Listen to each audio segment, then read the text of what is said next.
Really? I can tell you right now, if my parents would have been alive and they would have seen what happened in Minneapolis, they would have called it the Gestapo too. So they come to my school, they use tear gas and pepper spray at the school. Now here's a question I have, Piers.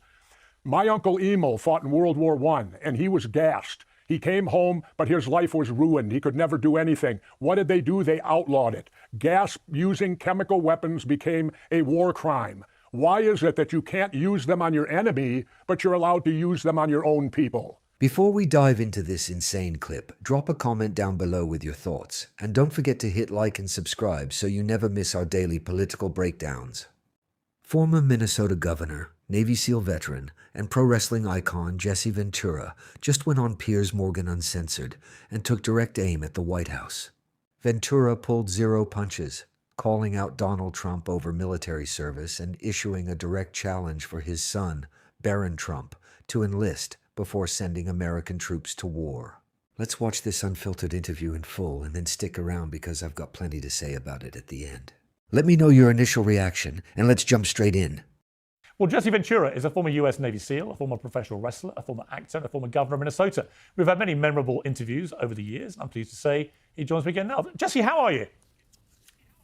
I'm doing good, Piers. It's been a long time for you and I. I tried to retire, but, well, I tried to retire, but unfortunately, they sent the Gestapo to my high school and they hit it with chemical weapons, which are a war crime. And that brought me back out of retirement to stand up against the war criminal in the White House. Wow. Well, that sounds suitably dramatic. Well, that's the way it happened. I mean, I was retired. I hadn't watched the news since the last election. My son said, "You're way better, Dad. You're not tense anymore. Keep it up." And then lo and behold, these ICE characters, I call them the Gestapo, and I think I can do that. And let me get something straight right now, Piers, so people know where I'm coming from. My Uncle Emil fought in World War I. My parents both fought in World War II. My father had 6 bronze battle stars in Europe. My mother was a nurse in North Africa, which predated Normandy, fighting Rommel, the Desert Fox, the greatest German general.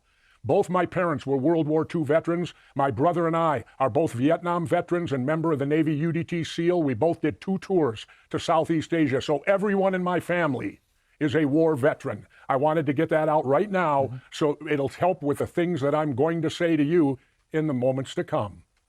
So ICE agents came to your school, you said? What's that? You said the ICE agents came to your school? Yeah, the ICE agents came to the school where I went to high school, chasing some guy down just like the Gestapo. And I heard people were offended calling them that. Really? I can tell you right now, if my parents would have been alive and they would have seen what happened in Minneapolis, they would have called it the Gestapo too. So they come to my school, they use tear gas and pepper spray at the school. Now here's a question I have, Piers. My Uncle Emil fought in World War I, and he was gassed. He came home, but his life was ruined. He could never do anything. What did they do? They outlawed it. Gas using chemical weapons became a war crime. Why is it that you can't use them on your enemy, but you're allowed to use them on your own people? That has always been, where is the media on this? You know, using chemical weapons against our own people, which is in essence a war crime. Well, I think I wouldn't describe the gas used by ICE agents as chemical weapons. I mean, that infers weapons of mass destruction. It's tear gas. They're spraying people from 6 inches away right in their face. I can't use that in war. I wasn't allowed to carry tear gas or any type of chemical weapon in war. It's banned from war. It's considered a war crime. You can't use it against your enemy, but you can use it against your own people. Doesn't something ring wrong there for you, Piers? Well, a lot rang wrong about what was going on in Minnesota, and I'm very glad that it has been resolved, at least for now. And I think it hasn't been resolved. Well, no, not completely, but nothing's been resolved. No, I understand. We have 2 dead people here. Yeah, 2 people were killed by the Gestapo here. Yeah, I understand. And those investigations are ongoing, but at least the ICE activity that was going on and the way it was being conducted has been removed from Minnesota, which is a good thing. And I thought what happened was appalling. And I said so at the time. Let me ask you about Iran and your view of this war. Well, here's how I feel about it. There's a simple thing as a leader. And you know this, having been in the military. Trump wouldn't know it because he's a draft-dodging coward. But anyway, it's this. A war is justified if you're willing to send your kids. Because how can you send somebody else's kids to a war if you won't send your own? So I'm calling right now for Barron Trump Donald Trump's son, after all, he's had 3 wives, he's had kids by each wife, and nobody's ever served in the military. To my knowledge, a Trump in the last 100 years has never done military service. Well, Barron, you can change that. Enlist in the United States military right now. Do something your father didn't have the courage to do. Do something your father didn't have the patriotism to do. I want to see a Trump in the military. Everybody in my family has served, so I think I can say that with all due confidence. Come on, Trumps. Don't just reap the benefits of this free world. Somebody put on the uniform, and that's you, Barron. And I heard the excuse that Barron might be too tall. David Robinson served on active duty. He was 7 feet tall before he ever went to the San Antonio Spurs basketball team. David Robinson went to the United States Navy Military Academy. He's one of my officers, not directly, but he would have been. Okay, look, it's one argument that a Trump should serve. That's a perfectly reasonable argument to make. A lot of people feel that way. But it doesn't change what's going on in Iran. What is your view of this war? Do you think it's a legitimate war? Many people think that the Iranian regime has been the instrument of terror through the Middle East for 40 years. Of course they have been. Of course they have been, Piers. But wait a minute. Trump then calls you guys NATO cowards. Wait a minute. NATO is set up to protect. That means that if a NATO country is attacked, they will all join together to repel it. It doesn't go in reverse. It doesn't mean if one of the NATO countries starts a war that all the others have to join in. That ain't part of the deal. The deal is protection, not aggression. And we started this war, and then he's calling you guys a bunch of cowards because you won't come in and help him. Well, why didn't he talk to you beforehand? And second of all, that isn't what the mission is. The mission is to protect the countries if they're attacked, not to go on the offense and do the attacking. Okay, but do you think America was justified in joining Israel in the attack on Iran? No. Why Absolutely not. Because we started the war. I'm not for starting any war. We fired the first shot. Plain and simple. You want to put it in Rambo terms? We drew first blood. Many would argue, of those who support the war, that Iran had drawn a lot of blood through this regime for a very long time. They had supported and propped up. Well, hang on, Jesse. They had armed groups like Hamas and the Houthis and Hezbollah for decades. They had wreaked utter havoc, drawing enormous amounts of blood, and that actually the reason America and Israel had to deal with them now was that they were imminently going to get a nuclear weapon and may well use it. What do you say to that? Well, here's what I say. Let's get the real history in.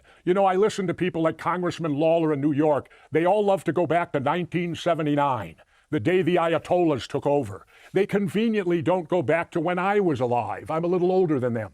Let's go back to 1953, shall we? When Iran had a Democratic elected president, the United States didn't like him. We pulled a coup d'etat, and what did we do? We stuck the authoritarian dictator, the Shah, in power. That's when the I Hate America started, was way back in the 50s when we interfered in their democratic elections. But how convenient we are that we forget that. Then in 1979, what took place? The Ayatollahs took over, who were probably worse than the Shah. But let's remember, the hatred of America was started by America. It was not started by the Iranians. We interfered in their government way back in the 50s and overturned their democratic elected president. And then the dictatorship started with the Shah and now went to the Ayatollahs. And here we are today. But I'd like for Congressman Lawler to at least try to go back in history from before he was born to see what could have occurred and that the United States was the person that caused the hatred between the two countries. Jesse, I know you're very scathing of Trump now. There was a time when you were on more friendly terms. Here's a clip from you both at WrestleMania 20. You know what? I think that we may need a wrestler in the White House in 2008. When you look at that, Jesse, I mean, that was 12, 13 years ago, I think. Trump has also been made a WWE Hall of Famer, which I know has angered you. Yep. How do you feel now looking back at that clip? I feel that simply I was doing my job. I was doing what I was asked to do at the WWE. Trump being a Hall of Famer is a tragedy. This guy has never been in the ring. I got a good friend, Ken Patera, Olympian, First man to overhead press 500 pounds. 25 years in the wrestling business. Kenny Patera is not in the Hall of Fame.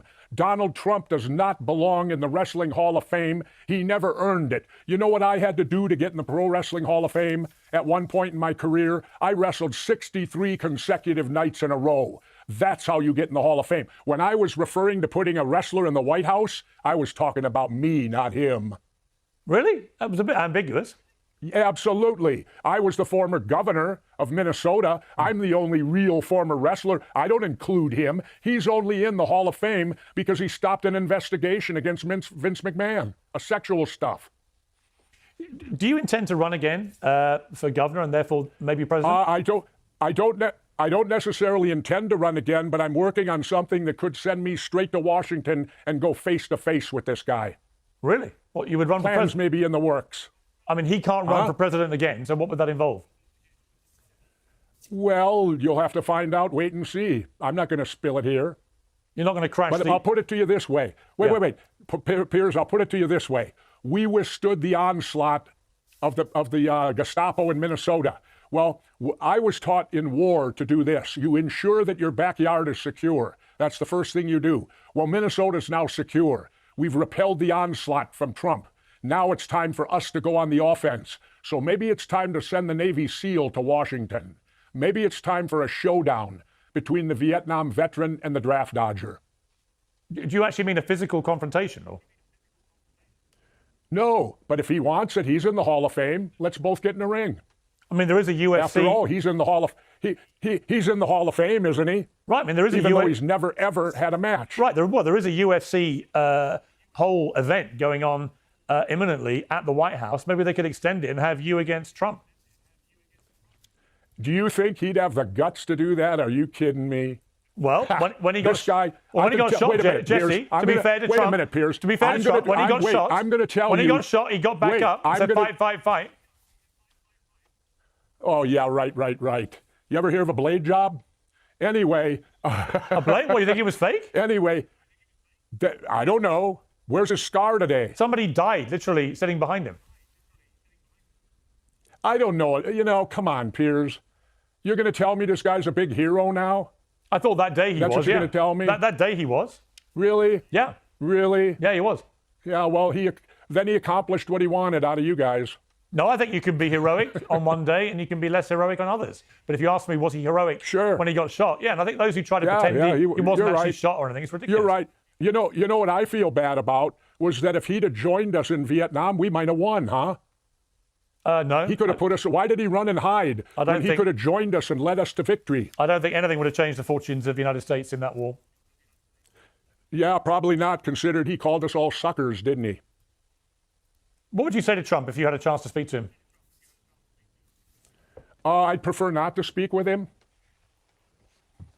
I don't have really. What would I say to him? I don't know. You know, to me, he has no courage. He never has. I'll tell you what he is, Piers. Everybody knows these people. You're with a group of guys, and there's always one guy who will start the fight and then hold your coat. That's Donald Trump. He'll start the fight, but he'll hold your coat, and then the next day he'll tell everybody how tough he was. Jesse Ventura, it's great to see you've lost none of your fighting spirit in the many years since I last interviewed you. Thank you. The double standard in American foreign policy becomes blindingly obvious whenever draft deferments meet military intervention. While politicians love to beat the war drums, it is rarely their own families sent into the breach. Former Navy SEAL Jesse Ventura highlighted this glaring disconnect on Piers Morgan Uncensored, issuing a direct challenge to Donald Trump.